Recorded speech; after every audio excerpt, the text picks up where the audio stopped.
كيف يهدي الله قوما كفروا بعد إيمانهم وشهدوا أن الرسول حق وجاءهم البينات والله لا يهدي القوم الظالمين. څنګه کېدای شي چې الله هو خلکو ته هدایت وکړي چې هغه د ایمان د نعمت له موندلو وروسته بیا کفر غوره کړ په داسې حال کې چې هغه په خپل په دې خبره شاهدي ویل ده چې دا پیغمبر په حق دی او هغه ته روخانه نښانې هم راغلي دي الله خو ظالمانو ته د سمې لارې ښوونه نه کوي. أولئك جزاؤهم أن عليهم لعنة الله والملائكة والناس أجمعين خالدين فيها لا يخفف عنهم العذاب ولا هم ينصرون إلا الذين تابوا من بعد ذلك وأصلحوا فإن الله غفور رحيم. د هغو د ظلم وړ سزا دا ده چې پر هغو د الله فرښتو او ټول انسانانو لعنت ده. په همدې حالت کې به هغوی د تل لپاره اوسي نه به د هغو په سزا کې څه آسانتیا راشي او نه به هغو ته مهلت ورکړی شي. البته هغه کسان به وژغورل شي چې له دې وروسته توبه وباسي او خپل عملي چلند سم کړي.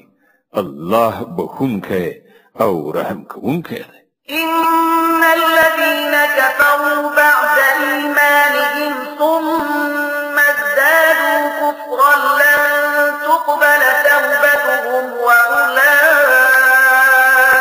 هم الضالون. کوم خلکو چې له ایمان راوړلو وروسته کفر غوره کړی بیا په خپل کفر کې پرمختګ کړی دی د هغو به توبه هم نه قبلي. داسې کسان خو پاخه لار ورکي. إن الذين كفروا وماتوا وهم كفار فلن يقبل من أحدهم ملء الأرض ذهبا ولو افتدى به أولئك لهم عذاب أليم وما لهم من ناصرين. باور ولرئ چې کوم خلکو کفر غوره کړی دی او همدا د کفر په حال کې مړ شول له هغو نه که څوک له سزا څخه د خپل ځان ژغورلو لپاره دا ټوله ځمکه له سرو زرو ډکه جریمه ورکړي نو هغه به قبوله نه کړی شي. داسې خلکو لپاره دردناکه سزا تیاره ده او هغوی به د خپل ځان لپاره کوم رستندوی ونه مومي. لن تنالوا البر حتى تنفقوا مما تحبون وما تنفقوا من شيء فإن الله به عليم.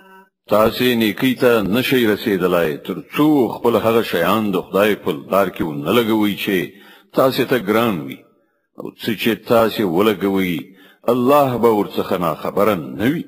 كل الطعام كان حلا لبني إسرائيل إلا ما حرم إسرائيل على نفسه من قبل أن تنزل التوراة قل فأتوا بالتوراة فاتلوها إن كنتم صادقين. دا ټول خوراکي شیان چې په محمدي شریعت کې حلال دي د بني اسرائیل لپاره هم حلال. البته ځینې شیان داسې و چې د تورات له نازلېدو نه مخکې اسرائیل په خپله پر ځان حرام کړي. دوی ته ووایه که تاسې په خپلو اعتراضونو کې رښتیني یاست نو تورات راوړئ او د هغه کوم عبارت را مخې ته کړئ. فمن افترى على الله الكذب من بعد ذلك فأولئك هم الظالمون. کوم خلک چې لدی وروسته هم د خپلو جوړو کړیو دروغو نسبت د الله لوري ته کوي هغوی په حقیقت کې ظالمان دي. قل صدق الله فاتبعوا ملة إبراهيم حنيفا وما كان من المشركين. وای الله چې څه ویلي دي رښتیا یې ویلي دي تاسې باید یې ولوري ته مخه کړئ د ابراهیم علیه السلام د طریقې پیروي وکړئ او ابراهیم علیه السلام له مشرکانو څخه نه و. إن أول بيت وضع للناس للذي ببكة مباركا وهدى للعالمين.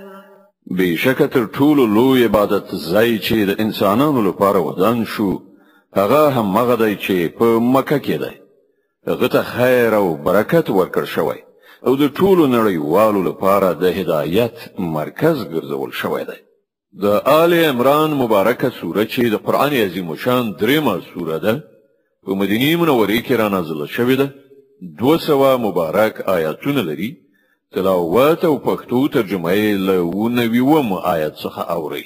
فيه آيات بينات مقام إبراهيم ومن دخله كان آمنا ولله على الناس حج البيت من استطاع إليه سبيلا ومن كفر فإن الله غني عن العالمين.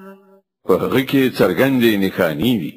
د ابراهیم علیه السلام د عبادت ځای دی او هغه ته چې څوک ننوځي په امن شو. پر خلکو د الله دا حق دی چې که څوک هغه کور ته د رسیدو وس لري د هغه حج دی وکړي او که څوک د دې فرمان له عملي کولو نه انکار وکړي نو هغه دې په دې پوه وي چې الله له ټولو نړیوالو څخه بېنیازه دی. قل يا أهل الكتاب لم تكفرون بآيات الله والله شهيد على ما تعملون. ووایا ای اهل کتابو تاسې ولې د الله د حکمونو له منلو نه منکرېږئ؟ هر یو حرکت چې تاسې کوئ الله مو ویني. قل يا أهل الكتاب لم تصدون عن سبيل الله من آمن تبغونها عوجا وأنتم شهداء وما الله بغافل عما تعملون. ووایا ای اهل کتابو دا ستاسې څه چلند دی چې که څوک د الله حکم مني تاسې هغه هم د الله له لارې نه منع کوئ او غواړئ چې هغه دې په کږه لاره لاړ شي په داسې حال کې چې تاسې په خپله په دې شاهدان یې چې دا لار سمه ده. ستاسې له کړو وړو څخه الله بې خبره نه دی. يا أيها الذين آمنوا إن تطيعوا فريقا من الذين أوتوا الكتاب يردوكم بعد إيمانكم كافرين. اے مؤمنانو که تاسې د دې اهل کتابو د یوې ډلې خبره ومنئ نو دوی به تاسې له ایمان نه بیرته د کفر لوري ته واړوي. وكيف تكفرون وأنتم تتلى عليكم آيات الله وفيكم رسوله ومن يعتصم بالله فقد هدي إلى صراط مستقيم. ستاسې لپاره د کفر لوري ته د ورتګ اوس څه ځای پاتې دی چې تاسې ته د الله آیتونه اورول کیږي او ستاسې په منځ کې د هغه رسول موجود دی. څوک چې د الله لمن په کلکه ونیسي هغه به ارومرو سمه لاره ومومي.